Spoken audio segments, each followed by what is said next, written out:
بانگ والے ڈرم کے نیچے آگ کس نے جلائی؟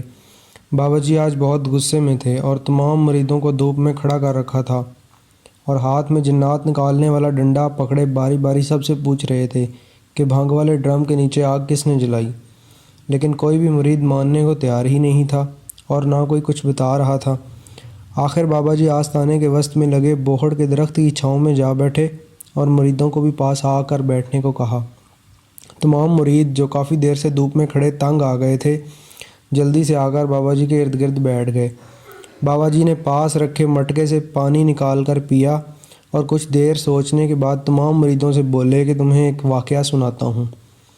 ایک بہت بڑے بزرگ تھے، انہوں نے اپنے حجرے کے سامنے ایک بیری کا درخت لگا رکھا تھا۔ گرمیوں میں لوگ اس کی چھاؤں میں آ کر بیٹھتے تھے اور اس کے بیر چن کر کھاتے تھے۔ بابا جی یہ سب دیکھ کر بہت خوش ہوتے اور انہیں اس درخت سے بے پناہ انس ہو گیا تھا۔ وہ بالکل اپنے بچوں کی طرح اس درخت کو پیار کرتے تھے، اس پر پانی چھڑکاتے، اس کی تراش خراش کرتے اور اس کی کیڑی مکوڑوں سے حفاظت کرتے۔ ایک دن وہ بزرگ صبح اٹھے تو دیکھا کہ کسی نے اس درخت کو کاٹ دیا ہے۔ وہ بہت برہم ہوئے اور اپنے تمام مریدوں کو اکٹھا کر کے پوچھنے لگے کہ یہ حرکت کس کی ہے۔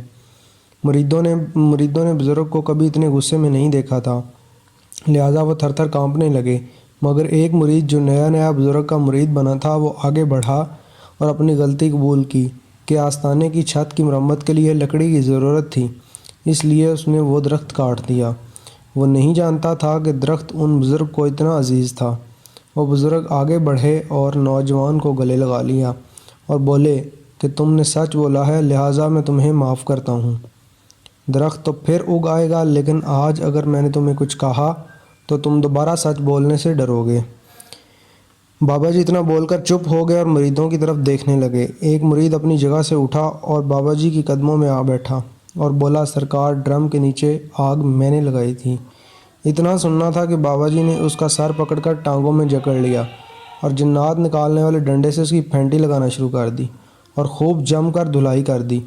وہ مرید روتے روتے بابا جی کی شان میں گندی گندی گالیوں کا نذرانہ پیش کرنے لگا اور پوچھنے لگا، میں نے سچ بولا تو مجھے کیوں مارا؟ جبکہ ان بزرگ کو درخت اتنا عزیز تھا، پھر بھی انہوں نے اپنے مرید کو سچ بولنے پر معاف کر دیا۔ اتنا سننا تھا کہ بابا جی دھوتی اٹھا کر اپنا جلا ہوا پچھواڑا دکھاتے ہوئے بولے، جب درخت کٹا تب وہ بزرگ درخت کے اوپر نہیں تھے، مگر جب تم نے آگ جلائی میں ڈرم کے اندر تھا۔